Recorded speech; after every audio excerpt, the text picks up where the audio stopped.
नमस्कार. मराठी मंथन चॅनलमध्ये आपलं स्वागत. कोणाचा वाढदिवस असो, लग्नाचा वाढदिवस असो, काही शुभकार्य असो, काही शुभेच्छा द्यायच्या असतील तर आपण आवर्जून त्या व्यक्तीला कॉल करतो.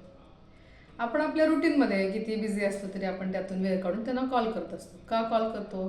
तर आपण त्यांना शुभेच्छा देऊन त्यांचा आनंद वाढवत असतो. पण मी बऱ्याच वेळा असं अनुभवलंय की जेव्हा असे कॉल येतात ॲनिव्हर्सरीसाठीचे, बर्थडेचे, काही घरात चांगलं झालंय, कोणाचं अभिनंदन करायचंय, असे जेव्हा कॉल आपण करत असतो किंवा ते मला येतात किंवा मी कोणाला करते, तर बऱ्याच वेळा न कळत अशी आपल्या हातून चूक होते की आपण शुभेच्छा एक वाक्यात देतो आणि बाकीची आपली गोष्टी सांगत राहतो की मला दिवसभर वेळच मिळाला नाही, मी ह्यामध्ये बिझी होते आणि हेच झालं नाही, ते व्हायचं होतं. म्हणजे ह्या सगळ्या सांगण्यामध्ये नकळत ज्याला शुभेच्छा द्यायच्या आहेत त्याला एक संदेश जातो की तू माझ्यासाठी प्रायोरिटी नाही आहेस. आपण त्याला कॉल का करत असतो की त्याचा जो आनंद आहे तो द्विगुणित व्हावा, तो आनंद वाढावा, त्यासाठी आपण त्या शुभेच्छा देत असतो. म्हणून आपण आवर्जून कॉल करतो, फोन करतो, फोनवर बोलतो.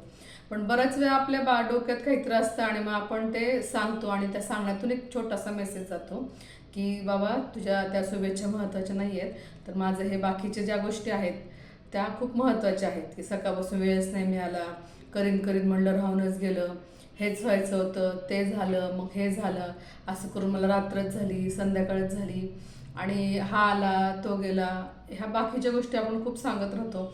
शुभेच्छांना मात्र आपण अगदीच औपचारिकपणा केल्यासारखं दर्शवतो.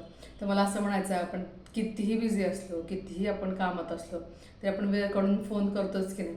मग ह्या फोन केल्यावर आपण त्यांना ज्या व्यक्तीला आपण फोन केला आहे ती व्यक्ती खरंच ती आपल्यासाठी प्रायोरिटी आहे, ती व्यक्ती आपल्यासाठी खास आहे असं जर त्या व्यक्तीला दाखवलं बोलण्यातून, तर त्या समोरच्या व्यक्तीला शुभेच्छा तर पोचतील आणि त्याचबरोबर आनंद पण वाटेल.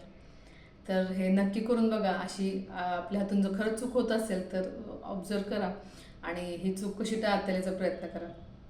म्हणजे की आपण जर त्या वेळ काढून फोन केला एखाद्याला तर त्याला मन भरून शुभेच्छा द्याव्यात.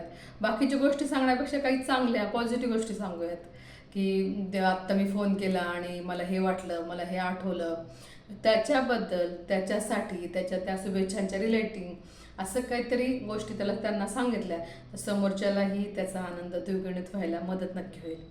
तर नुसत्या शुभेच्छा, अशा कोरड्या शुभेच्छा, अशा अगदी बळच दिलेल्या, ओढून ताणून दिलेल्या शुभेच्छांपेक्षा नक्कीच मनापासून दिलेल्या शुभेच्छा ह्या पोचतात. तर आपण असं छोटासा प्रयत्न करूयात. आजचा विषय आवडला असेल तर कमेंटमध्ये नक्की सांगा.